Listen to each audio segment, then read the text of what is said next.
जय हिंद दोस्तों। शिक्षक भर्ती परीक्षा बीपीएससी 2.0 में आपका स्वागत है। आपको पता होना चाहिए कि बीपीएससी 2.0 का फॉर्म भरा जा रहा है। अगर आपने फॉर्म भरा है तो अगर आप सोशल साइंस की तैयारी कर रहे हैं, चाहे वह 6 to 10 हो, तो आप ज़रूर हमारे चैनल से जुड़ें।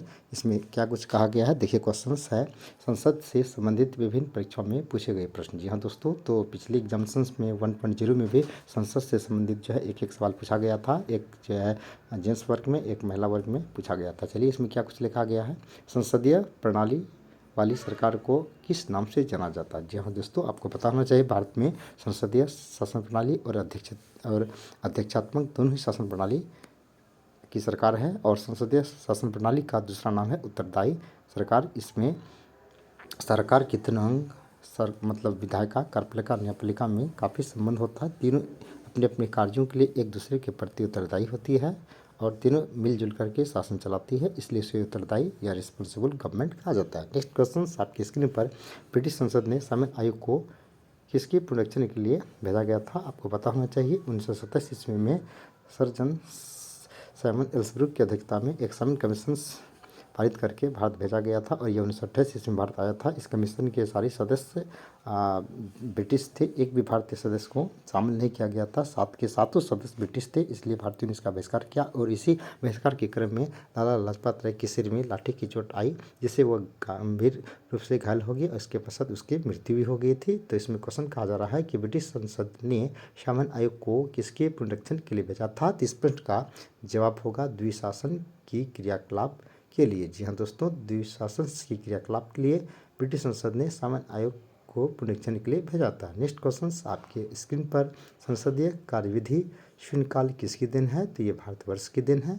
और नेक्स्ट क्वेश्चन आपकी स्क्रीन पर। संसद जननी किसे कहा जाता है। ब्रिटेन की संसद को। तो ब्रिटेन की संसद को संसद जननी कहा गया है, यानी आपको पता होना चाहिए संसदीय शासन प्रणाली ब्रिटेन से लिया गया है। और नेक्स्ट क्वेश्चन, संघीय संसद या फेडरल पार्लियामेंट की संयुक्त बैठक किसके लिए बुलाई जाती है। तो इस प्रश्न का जवाब होगा किसी गैर वित्तीय विधेयक पर दोनों सदनों में गतिरोध के समाधान के हेतु। आपको पता होना चाहिए किसी कारणवश यदि लोकसभा और राज्यसभा के सदस्यों में मतभेद हो जाए, ऐसी स्थिति में अनुच्छेद 108 के तहत राष्ट्रपति संसद के दोनों सदन लोकसभा अथवा राज्यसभा का संयुक्त बैठक बुलाती है, जिसकी अध्यक्षता लोकसभा के अध्यक्ष करता है। बैठक बुलाने का कार्य राष्ट्रपति को है, लेकिन बैठक की अध्यक्षता लोकसभा के अध्यक्ष करता है। नेक्स्ट क्वेश्चन आपकी स्क्रीन पर। किस गैर वित्तीय विधेयक पर दोनों सदनों में गतिरोध के समाधान तो संघीय संसद की संयुक्त बैठक किस लिए बुलाई जाती है। तो इस प्रश्न का जवाब होगा किसी गैर वित्तीय विधेयक पर दोनों सदनों में गतिरोध के समाधान हेतु।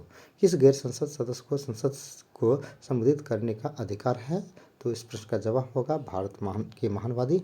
आपको पता होना चाहिए भारतीय संविधान के अनुच्छेद 76 में महानवादी या अटॉर्नी जनरल ऑफ इंडिया पद के गठन का प्रावधान किया गया है। इसकी नियुक्ति राष्ट्रपति करता है। इसकी नियुक्ति के लिए वही शर्त आवश्यक है जो सुप्रीम कोर्ट के मुख्य न्यायाधीश पद के लिए अनिवार्य है। और वर्तमान में भारत के महानवादी आर वेंकटपति रमना है, जो कि सुप्रीम कोर्ट के 48वां मुख्य न्यायाधीश था।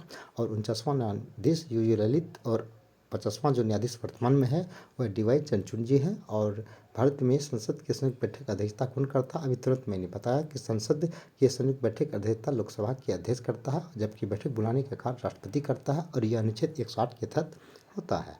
नेक्स्ट क्वेश्चन आपकी स्क्रीन पर। ब्रिटिश संसद विदेशों में भेजे जाने वाले विभिन्न संसदीय प्रतिनिधिमंडल के लिए व्यक्तियों का नामांकन कौन करता है। तो लोकसभा का अध्यक्ष। और अगर पूछा जाए वर्तमान में लोकसभा के अध्यक्ष कौन है, तो ये जो आपकी 16वीं लोकसभा है इसके अध्यक्ष है आपका ओम बिरला। और प्रथम लोकसभा के अध्यक्ष थे स्वर्गीय जीवी मावलंकर या गणेश वासुदेव मावलंकर। ठीक है। नेक्स्ट क्वेश्चन आपकी स्क्रीन पर। वह प्रथम भारतीय व्यक्ति कौन था जिसे ब्रिटिश संसद के लिए चुना गया था। दादा भाई नौरोजी। और दादा भाई नौरोजी ब्रिटिश संसद में चुने जाने वाले प्रथम व्यक्ति थे, जिसको grand old man of India कहा जाता है।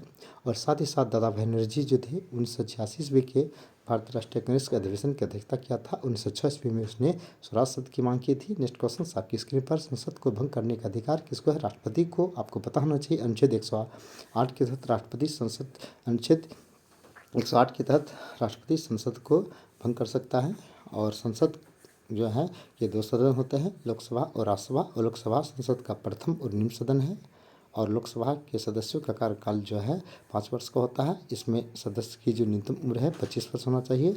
और राज्यसभा संसद का द्वितीय और सदन है।